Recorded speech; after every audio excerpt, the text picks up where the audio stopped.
Can anybody guess what we're making? Old-fashioned peanut butter cookies. I've been thinking about peanut butter cookies ever since we saw that empty jar at Betty's country store the other day. Now, we don't have Betty's recipe, although I'm tempted to ask them if they would share their peanut butter cookie recipe, because I'm telling y'all, it has got to be the best one that they have, because they are always the first ones that are gone from the cookie jars. We're gonna try this other old-fashioned recipe and see how it turns out. Now, I have tasted Betty's peanut butter cookies, so we'll know if it tastes like them. Also, Betty's makes the giant ones. They're like this big, no joke. They're huge. We're not gonna make the big ones, only because it would take me multiple pans to be able to make those gigantic ones. Now, if you want a really quick peanut butter cookie, you could of course do like the 3-ingredient peanut butter cookies. We've made those before. They are good, but I really want to try for this old-fashioned, crispy outside edge, chewy center, grandma peanut butter cookie. That's what we're going for. So I've had this butter sitting out for a little while, but I'm gonna put it in the microwave on defrost just for about 10 seconds. Maybe not even 10, I'm just gonna keep a watch on it here. Oh yeah, there we go. So this is where we want it. Really soft like that, but not melty yet. You don't have to have a mixer for these. We're just gonna mix them by hand. Okay, so we've got our stick of softened butter in there. Now we need 3/4 of a cup of creamy peanut butter. Okay, even like that right there already, just the butter and peanut butter is looking amazing. Looking like peanut butter fudge over here, Manny. Okay, now we're gonna put in 1/4 of a cup of white sugar and 3/4 of a cup of brown sugar. Really want to make sure you get this brown sugar packed in here. Okay, so we'll mix in the sugars. Now we're gonna put in 1 beaten egg. Let me get a fork and beat it up just a little bit. And this one is room temperature. And we need 2 teaspoons of vanilla. Smells amazing, y'all. I've got the oven preheated to 350. Okay, we're gonna put in 1 1/3 of a cup of all-purpose flour. Now we need 3/4 of a teaspoon of baking soda and 1/2 teaspoon of baking powder.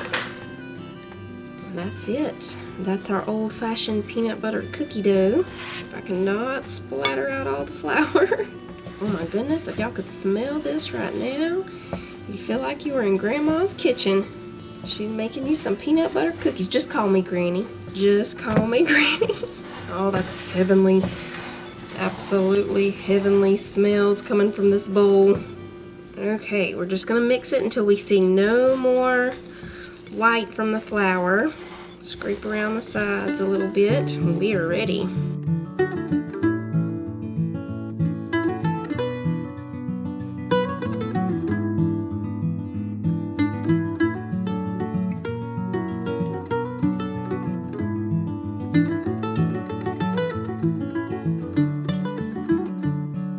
We'll do our classic peanut butter cookie press with the fork. Just flattening it a little bit.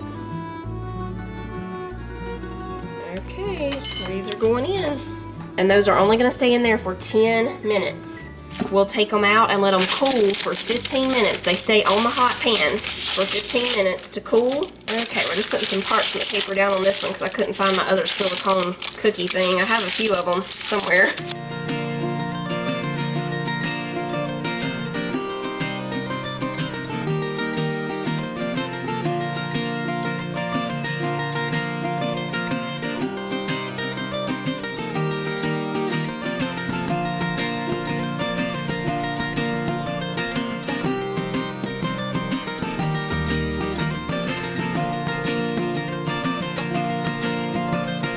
They're looking good, y'all. You can see now that they're starting to flattened down from cooling that they definitely look done. They look, I can't wait. How many more minutes do we have? They still have about 9.5 minutes to completely cool before we need to take them off the pan, but they are looking good. I'm trying my best to wait to take one of these off this pan, y'all. They smell so good.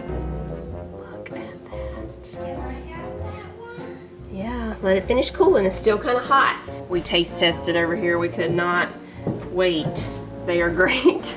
Ice cold glass of milk, warm peanut butter cookie. It's like being wrapped in grandma's quilt. Sissy's coming in to try one. Oh, by the way, they do taste like Betty's. Betty's has a little bit more of a peanut butter taste though. So maybe a little more peanut butter, a little less butter might be exactly like Betty's. I mean, these definitely, of course, taste like peanut butter cookies, but Betty's are a little more peanut buttery.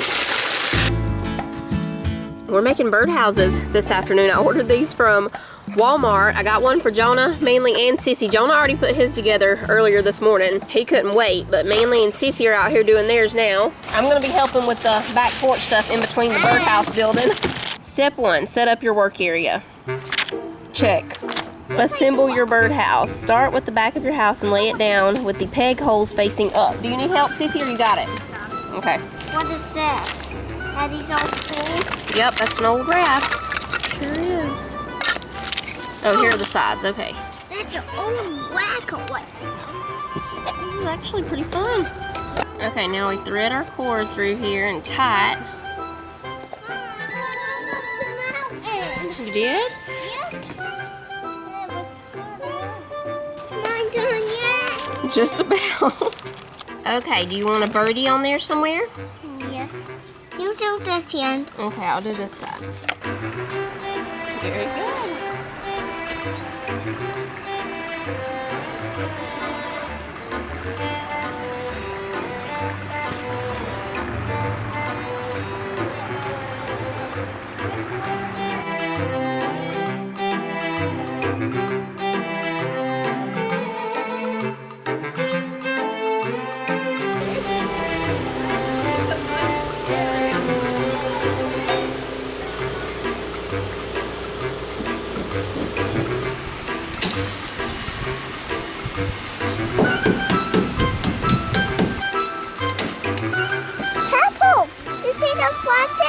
Yeah. Those are tadpoles. There's a lot of them, isn't there? Yeah, I want to catch one with water in it so I can play with one and hold one.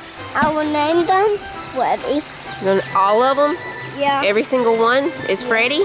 Yeah, okay. all of them. Now let's do numbers. 1, 2, 3, 4, 5, 6, 7, 8. There's a lot of them.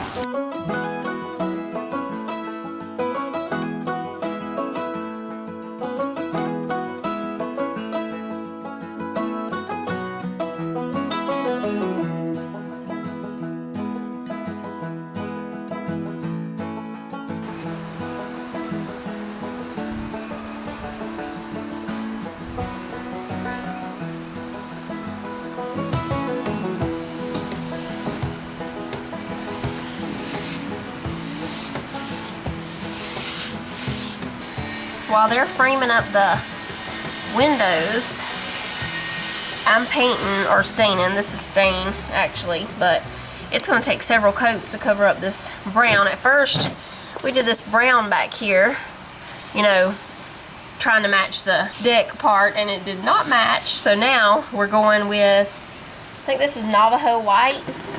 I don't have the top over here, but I'm pretty sure this is Navajo, same color that we did the house in. But yeah, it's gonna take a few coats to cover up this brown stain. Now I gotta get in here and get this part. Titus hadn't got home from work yet, and I'm pretty proud of myself because I put up that screen. I know you can't even see it, but there's screen there, I promise. There, now you can see it. It doesn't really look the best from the outside. We're gonna see what Titus says when he gets here. But I don't think it was my fault. I think the roll was kind of dented because it was getting close to the center of the roll. And I think that that's where the dents came from. Anyway, you can't see it from the inside, but you can see it if the sun's shining just right on it on the outside. But anyway, Tyler's about to put the other piece to this frame on there. We still have to do another coat around the top up here too of the Navajo. Did Daddy decide, is that very upper trim right there gonna be the blue or the white? Right against the ceiling. Is it gonna say blue? Oh no, he said to do it white too, didn't he? Mm-hmm. Okay. Okay, so here is what it's looking like right now. Don't mind the floor. Titus is gonna be doing something else down there, so that's why we weren't, you know, extremely careful about not getting paint on the floor, because he's gonna be doing something with the floor. We're keeping the same doors.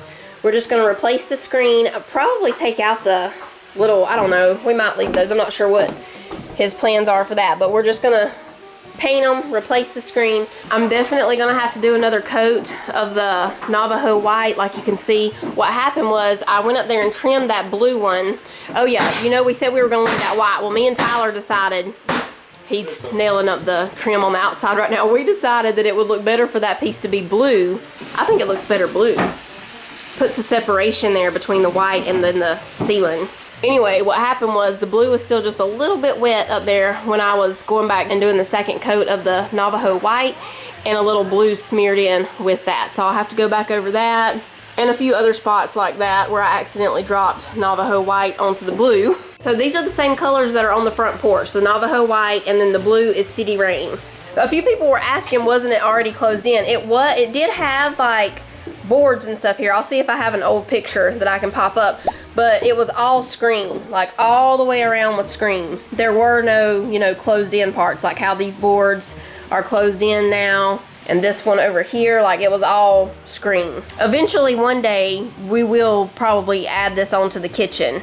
That'll be a while. So for now, this is how it's gonna be. And at least all that torn up screen is gone, and I'm so proud of myself because I put up that screen right there. How's it looking out there, Tyler? Looks good. Now it's time to cook supper. Tonight we're having club sandwiches and french fries. Okay, so I think we'll cook the bacon in here, and we'll cook the country ham in the same pan. That way we only mess up one pan. And I already have enough tea, I think. Let me make sure. Nope, looks like I need to make some more tea, so we'll get that started. You know what? I probably should have just cooked this bacon in the oven this time, since we need this whole pound, but it's okay. We already got it started now. We'll just cook it right here. Okay, so we've almost got the bacon done. I got french fries going over here. Just one more batch of bacon after this one.